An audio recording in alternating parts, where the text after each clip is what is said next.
Hi everybody. Today we are going to cover the Alpinestars SMX-1 Air version 2 gloves. Let's get to it.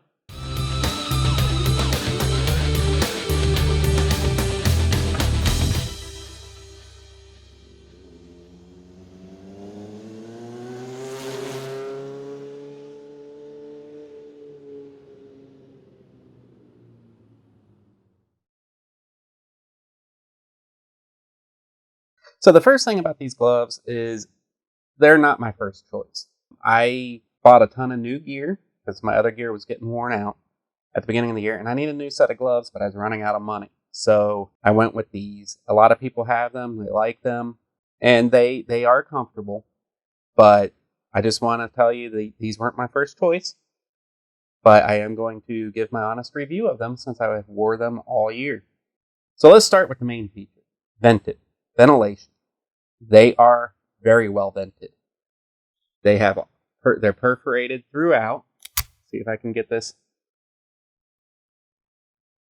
They're perforated throughout the glove, and of course they have the flexible areas in the fingers, and then the mesh stuff here on the fingers, and they provide great airflow. So in that regard, 5 thumbs up. I mean, they are very cool.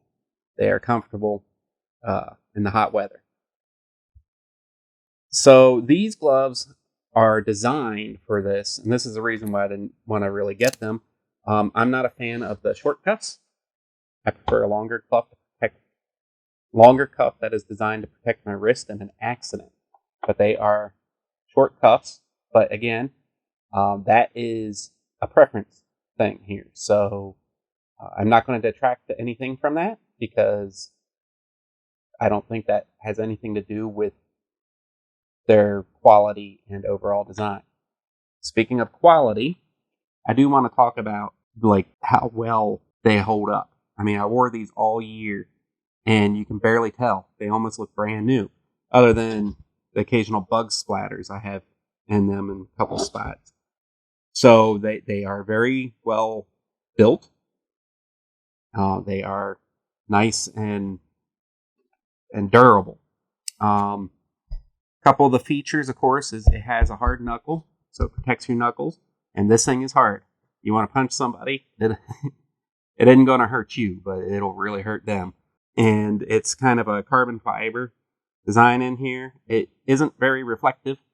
I don't know if it was supposed to be reflective, but it isn't. So don't think that it's going to offer any visibility.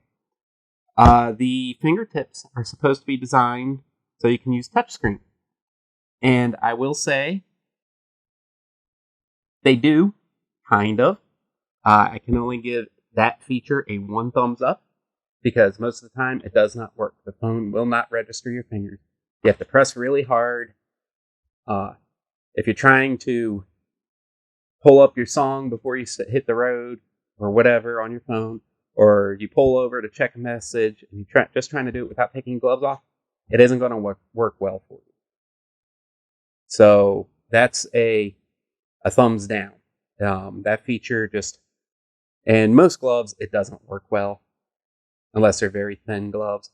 So now the one thing I do have to say about that is I have unusually long thumbs.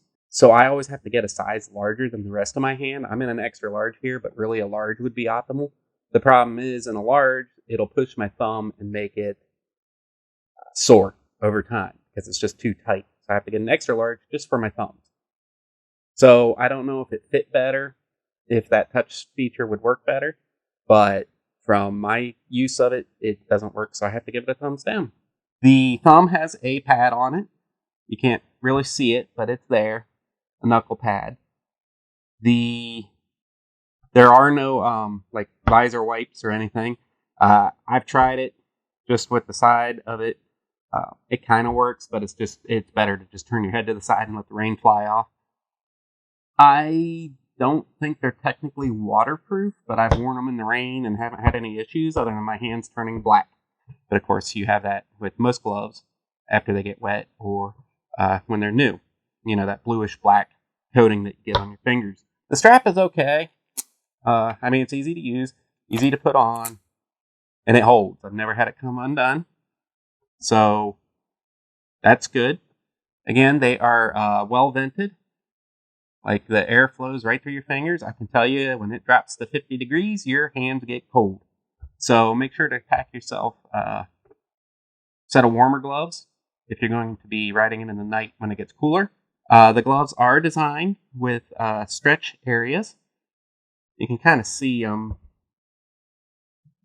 You can kind of see where the material changes at the knuckle joints.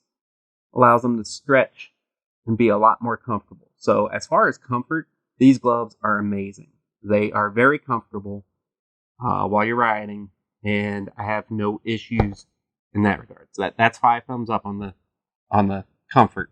It's supposed to have integrated padding on the fingers. I mean, you can't. It feels like a glove.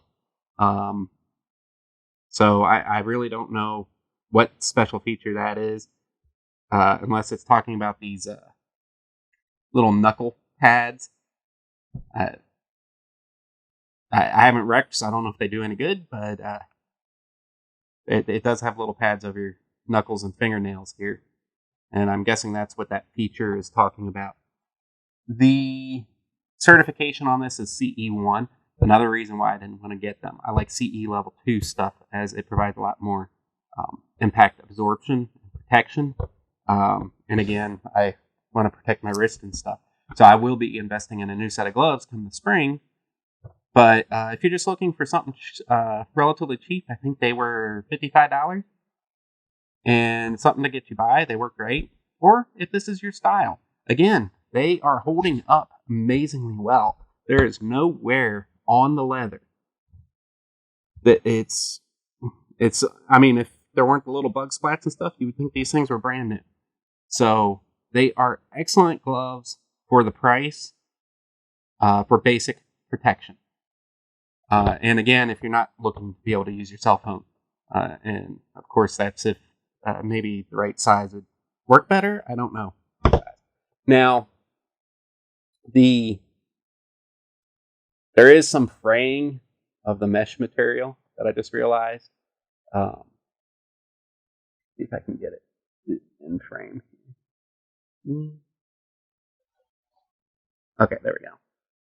So there is the fraying of that. So that's the only wear, I guess you could say, on these. So I'm going to give these 4 thumbs up. The reason for that, the reason why I'm not giving it 5 is because the fingerprint sensor, which is a marketed design, does not work well. And again, that might be the sizing issue, but I still think it should work better because I'd like to be able to just check the messages on my phone after pulling over. Don't try checking your messages while riding. That's pretty dangerous. But I'd prefer to be able to check them easily without having to take my gloves off, and I can't. So that impacted the score, and I prefer more reflection. I have Olympic gloves that wore out, and they have reflective areas on every knuckle, and they really light up. Now I know the Alpinestars stuff lights up, but they had the ability, like if these things, the knuckle protector here was reflective, that would have been amazing. So that's the only reason for the detractor points. Again, they're holding up really well. We just had the fraying in the mesh here, but otherwise the leather is holding up great. Again, I've ridden in these in the rain and no issues. It does have this like suede area, so it makes it nice and soft on your wrist area. So if you rest your hand on the tank or whatever, you're not going to tear it up. So 4 thumbs up. If this is the style of glove you like, they're not bad. But again, they're only CE level 1, so they don't offer the most protection. But if you're looking for something cheap and that just gives you some extra protection, then these should do it. Thanks for watching. Let me know if you have any questions. Thanks for watching. If you have any questions, please feel free to leave them in the comment section below. I will try and answer everyone's questions as soon as possible. If there's anything you would like to see, any tips, tricks, techniques, anything at all motorcycle related, please let me know. I do these videos for you, so anything that you would like to see, I am more than happy to do it. If you like this video, please click that thumbs up button. And if you haven't already, please subscribe. and click the bell to notify you whenever a new video drops. Thank you again. Ride safe and keep the rubber side down.